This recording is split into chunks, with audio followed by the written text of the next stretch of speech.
ঠিক না? এটা আপনাকে বি কনসাস, খুবই সতর্ক থাকতে হবে। তবে এখানে আবার ভুল বোঝা যাবে না। এত সুন্দর পাঞ্জাবি পরলেন, এত সুন্দর জুতা, আপনাকে আল্লাহ কামাই রোজগার দিছে, তাহলে আমার কি সুন্দর জামা পরা, সেজে গুজে থাকা, ভদ্রভাবে থাকা, এইটা কি আমার অহংকার? না, নবীজি বলছেন না, অহংকার হচ্ছে অপরকে ছোট ভাবা আর সত্যকে প্রত্যাখ্যান করা।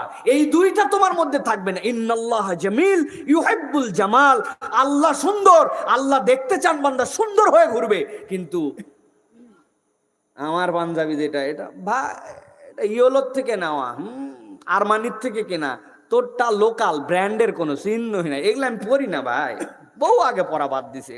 ও ভাব, উনি একটা পড়ছে পরে ভাব নাই, আছে কিনা ভাই?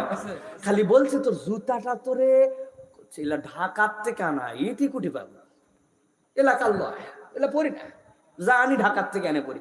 বিরাট একটা ভাবে চলে আসে, এটার নাম কি? অহংকার। খবরদার, অন্যের থেকে আমি সেরা, অন্যকে আমার থেকে ছোট ভাবা, এটা আমার দোষ না, এটা শয়তানের ইনজেকশন, আমি না বুঝে করে ফেলছি। অতএব এটাতে সতর্ক